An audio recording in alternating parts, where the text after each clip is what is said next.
शुक्रवार के दिन अगर शंकर के मंदिर में जल चढ़ाया जाए तो नारी का अखंड सौभाग्य होता है। निवेदन करूं, मैं इस व्यासपीठ से भी कहना चाहूंगा शंकर भगवान की सविरल भक्ति की कथा से, जब नारी के जीवन में कोई कष्ट आता है, नारी की जिंदगी में जब तकलीफ आती है, नारी के जीवन में कोई त्राण, कोई दुख आता है, तो वो पुरुष को पुकारता है, पुरुष को आवाज लगाता है। और शिव महापुराण की कथा कुछ अलग ही कहते हैं।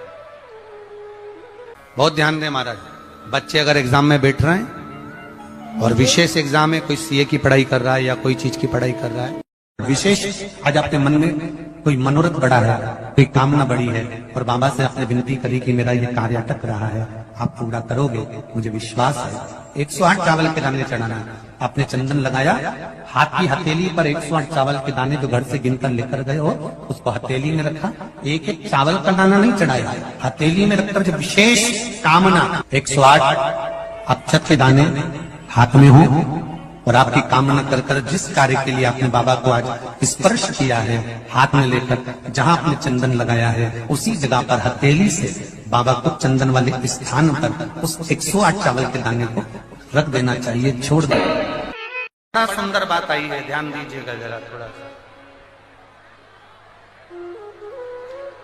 अगर डॉक्टर कह दे कि गर्भवती नारी है और उसके गर्भ में जो बच्चा है, उस बच्चा कहीं ना कहीं उसके शरीर में छिद्र है, उसके सीने में छेद है, या बच्चा पूर्ण तरह से स्वस्थ नहीं है, विकलांग है, या बच्चा कहीं ना कहीं किसी न किसी रूप में रोगीला है, तो मेरा उस गर्भवती नारी से निवेदन है कि प्रयास करना, थोड़ा सा समय निकालकर अपने घर में चावल के दाने लीजिए और 1008 चावल के दाने लेकर शंकर भगवान का पंचाक्षर मंत्र नमः शिवाय, कौन सा मंत्र बोलना है? पंचाक्षर मंत्र नमः शिवाय का जाप करते जाना है और 1008 चावल के दाने एकत्रित कर कर सफेद वस्त्र में धारण कर कर उसको रखकर, सफेद वस्त्र में उसमें एक बेलपत्र रखकर भगवान शंकर के मंदिर में यदि वो दिल से भाव से प्रार्थना कर कर रख कर आए और उसके 3 दिन बाद उसी बच्चे की जो गर्भ में उसकी जांच कराए तो बच्चे का विकलांगपन समाप्त हो जाता है, बच्चा पूर्ण तरह से स्वस्थ ही रहे। 1008 चावल के दाने, कौन सा मंत्र? जम के बोलिए, ओम नमः शिवाय षडाक्षर मंत्र है। कौन सा मंत्र? पंचाक्षर मंत्र। ओम नमः शिवाय षडाक्षर है, 6 अक्षर, और पंचाक्षर 5 अक्षर। नमः शिवाय पंचाक्षर मंत्र का जाप करना और वो जाप कर कर उस चावल को एकत्रित कर कर शिव मंदिर में समाप्त। उसके 3 या 4 दिन बाद वापिस सब सोनोग्राफी कराइए, वापिस जांच कराइए, और यदि एक बार में बाबा ना सुने तो दूसरी बार फिर करना, उसके बाद फिर जांच करना, बाबा से प्रार्थना करना। भगवान गणेश दौड़ कर आए भगवान शिव के पास। शंकर भगवान ने कश्यप ऋषि को देखा, कश्यप ऋषि गए और दुर्वा तोड़ कर लिया। दुर्वा लाकर गणेश जी को दी, गणेश जी ने दुर्वा चबाना चालू करी। अंदर जो अनलासुर था, भगवान शंकर की प्रसादी पाकर अनलासुर तृप्त हो गया, भगवान के पेट की जलन समाप्त हो गई। गणेश जी महाराज ने कश्यप ऋषि से कहा, सुनो कश्यप बाबा, आपने मुझे दुर्वा समर्पित करी है, ये दुर्वा जो मुझे देगा वो वैभव प्राप्त करेगा, जो दुर्वा मुझे समर्पित करेगा उसके जीवन में रोग दूर हटेगा। शंकर भगवान कहते हैं, गणेश ये दुर्वा बुधवार के दिन, अष्टमी तिथि के दिन, जो अष्टमी बुधवार इस बार पड़ रहा है उस दिन समर्पित करिए। इस दुर्वा का अलग अलग महत्व है।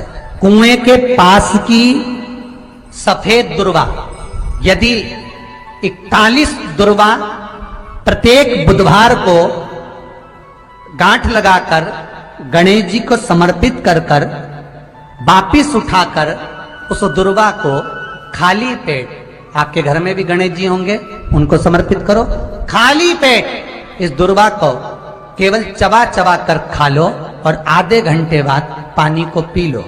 बुधवार की बुधवार 5 बुधवार करना, गणेश जी को चढ़ाना, सफेद दुर्वा को गणेश जी को समर्पित कर कर चबा चबा कर खाना। उदर की प्रॉब्लम, जो भी मसा आदि की प्रॉब्लम होती है, उदर से जुड़ी हुई होती है, जिस चीज से जुड़ी होगी, पेट की जितनी प्रॉब्लम होगी आपको, जितनी भी प्रॉब्लम होगी, वो सारी 5 बुधवार करना, 6ठे बुधवार को जरूरत ही नहीं पड़ेगी। जितनी भी प्रॉब्लम हो पेट से। शिव महापुराण की कथा कहती है, पंचमी तिथि के दिन, चतुर्थी के दिन 7 गांठ वाली दुर्वा 21 ले लो और चतुर्थी के दिन गणेश जी को समर्पित कर दो। पंचमी तिथि को उस दुर्वा को उठाकर दूध में डाल दो और उस दुर्वा को दूध में डालकर उस दूध में उस दुर्वा को मल लो, और जिसके सफेद चमड़ी पड़ गई हो, चर्म रोग हो गया हो, उस दूध को उस दुर्वा के साथ, दूध नहीं भी हो तो पंचमी के दिन दुर्वा का लेपन शरीर पर कर लें। आधे घंटे तक करने पर पंचमी को प्रदोष काल में स्नान कर लें। महाराज, आपको चर्म रोग में आराम लग जाएगा, सफेद चमड़ी अपने असली रंग में आना प्रारंभ हो जाएगी। गणेश पुराण दुर्वा का मूल बता। 21 दुर्वा के 108 बंडल बना लो। अगर एग्जाम में बैठ रहे हो, सरकारी परीक्षा में बैठ रहे हो, पास नहीं हो रहे, नौकरी नहीं लग रही, बहुत जगह इंटरव्यू दे दिया, 21 दुर्वा के 108 बंडल बनाओ, उसकी माला बनाओ और देवी के मंदिर में, माता जगदम्बा के मंदिर में, अर्थात जहां शंकर पार्वती पूर्ण परिवार विराजमान हो, ऐसे देवी के मंदिर में गणेश जी के गले में वो माला अर्पण करिया है, अपना नाम बोलकर और जिस एग्जाम में बैठ रहे हैं उसका भाव वर्णन कर महाराज। और वहीं से एक पुष्प लेकर अपने कमरे में जहां पढ़ते हो, कांच की प्लेट में उस फूल को रख दीजिए और दूसरे दिन एग्जाम के लिए चले जाइए, आपको उसका फल अवश्य मिलेगा। दुर्वा सुख का अनुभव करा देगा। तो यहां शास्त्र कह रहा है, दुनिया कुछ भी कहे, कई लोग इतने आलसी, मंदिर का ही लोटा, मंदिर का ही पानी, मंदिर का ही शंकर।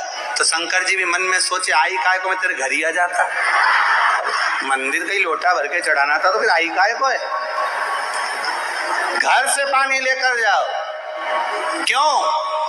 घर से पानी ले जाने में 2 दोष समाप्त होते हैं, एक घर का पितृदोष, दूसरा घर का वास्तु दोष। घर से जब हम पानी लेकर जाते हैं, पूरे घर की अशांति आदि कादिक दुख तकलीफ जो भी होती है, क्यों? हमारे यहाँ नियम भागवत जी में भी बताया, सुशीला भगवान सुदामा जी से कह रही है, तंदूल लेकर जाओ, मतलब कुछ ना कुछ लेकर जाओ। वो चावल नहीं थे जो सुदामा जी लेकर गए, क्या थे वो? चावल नहीं थे जो सुदामा जी ने कृष्ण को दिए थे ना, वो भगवान सुदामा जी ने अपने घर का एड्रेस दिया था कि मैं तुम्हारे यहाँ आ गया हूँ, मेरा एड्रेस इस चावल में लिखा है, अब मैं यहाँ आ गया हूँ, आगे जवाबदारी आपकी है। आप 1 लोटा पानी अपने घर से लेकर जाती हो ना, तो ये आपके घर का पानी नहीं, आपके घर का एड्रेस है। शंकर भगवान नंदी भगवान से रोज कहते हैं कि अपने को कहाँ कहाँ जाना है, शाम के टाइम बता देना हो। तो तुम जो पानी चढ़ा के जाती हो ना, तो एड्रेस बता के जाती हो, हमारा घर वहाँ पे जगजीवन राम नगर में इस जगह पे, न पाटनीपुरा में इस जगह पे, न परदेसीपुरा में इस जगह पे, क्योंकि भगवान को एड्रेस भी तो मालूम होना चाहिए। तुम्हारे जल से भगवान को यह ज्ञात होता है कि ये जल उसके घर का आया है, इसने कुछ नहीं बोला, पर जल के माध्यम से, ये तरंग के माध्यम से, ये जल की बूंद के माध्यम से इसने मुझे बता दिया कि मेरा दुख क्या है, मेरी तकलीफ क्या है, मेरा कष्ट क्या है। ये आंख के जो आंसू हैं, ये भी पानी निकलता है, ये पानी बता देता है। सुख का पानी अलग होता है, दुख का पानी अलग होता है। उसी तरह घर का जो जल होता है ना, वो शिव को बता देता है कि ये जल क्या कहना चाहता है, ये कितनी दुखी है, इसका क्या कष्ट है, इसकी क्या बीमारी है, इसका क्या रोग है, इसकी क्या तकलीफ है। वो जल शिव पर चढ़ते ही बता देता है कि भोले बाबा, इसको भीतर से इतना दुख है, आपको संभालना है, शंभो आपको निभाना है, मेरे शंकर इसके दरवाजे पर पहुंचना है। वो शिव बता देता।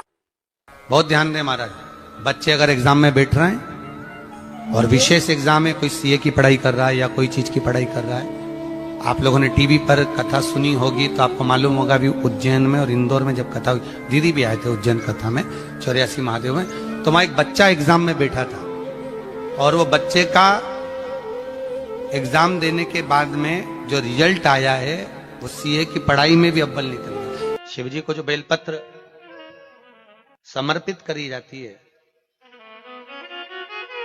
उस बेलपत्र का भी भाग स्थापित है। जब आपका बच्चा एग्जाम देने जा रहा है, पढ़ाई करने जा रहा है और पास नहीं हो रहा है, या उसको आपको लग रहा है इसने पढ़ाई नहीं करी, पास नहीं होगा, तो शहद, बेलपत्री की बीच वाली पत्ती पर शहद लगा लीजिए और शंकर भगवान के शिवलिंग पर जाकर उसको बच्चे के हाथ से चिपकवा दीजिए। बच्चे ने भले पढ़ाई नहीं करी हो पूरी साल, पर बच्चा उस सब्जेक्ट में जिस दिन वो बेलपत्री चिपका कर आएगा उस दिन उस सब्जेक्ट में बच्चा पास होकर ही रहेगा, उसका एग्जाम उसको अच्छा प्राप्त होगा। निवेदन करूं मैं इस व्यासपीठ से भी कहना चाहूंगा, शंकर भगवान की सविरल भक्ति की कथा से, जब नारी के जीवन में कोई कष्ट आता है, नारी की जिंदगी में जब तकलीफ आती है, नारी के जीवन में कोई त्राड़, कोई दुख आता है, तो वो पुरुष को पुकारता है, पुरुष को आवाज लगाता है। और शिव महापुराण की कथा कुछ अलग ही कहती है। शिव महापुराण की कथा कहती है कि नारी में जब शंकर का आधा बल है, तो स्त्री दुख की घड़ी में उसके ऊपर कष्ट आया, किसी ने मार करा, किसी ने अपशब्द कहे, किसी ने ताना दिया, किसी ने गाली दी, किसी ने आड़ा टेढ़ा कहा, स्त्री पुरुष के पास जाकर हाथ जोड़कर प्रार्थना ना करे, स्त्री में स्वयं पुरुष का बल होता है, उसका जवाब वो खुद दे। किसी से भीख नहीं मांगना, भिक्षा नहीं मांगना। दुख बहुत सारा है, उस दुख को काटना इतना सरल बात नहीं है, पर धीरे धीरे कटेगा ये निश्चित है। एक कटोरा भरकर कोई तुमको घी दे दे, इतना बड़ा भगोना भरकर, कटोरा भरकर, और कहे कि लो साहब इतना घी तो तुम्हें पीना ही पड़ेगा, तो तुम पी नहीं सकते, नहीं नहीं साहब हमारे बस का नहीं, इतना कटोरा भरकर घी कोई पिया, हमसे नहीं पीते बनेगा। फिर क्या करोगे?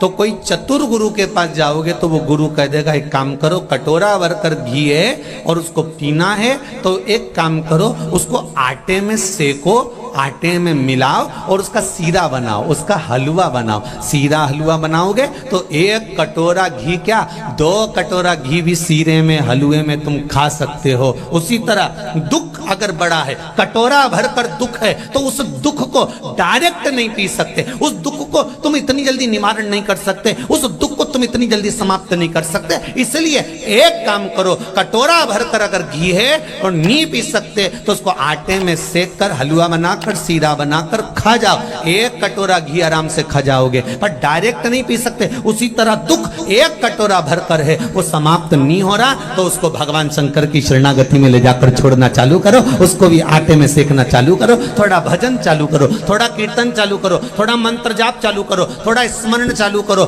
थोड़ा भगवत भजन करना चालू करो, और उसमें मिलता जाएगा दुख, थोड़ा थोड़ा दुख मिलता जाएगा, तो वो दुख तुम झेल सकोगे और जीवन में फिर खुशियां सम्मुख में आ जाएगी, फिर दूर नहीं वो प्रसन्नता के दिन। श्री शिवाय नमस्तुभ्यम, सब बोलिए एक बार जमकर, श्री शिवाय नमस्तुभ्यम।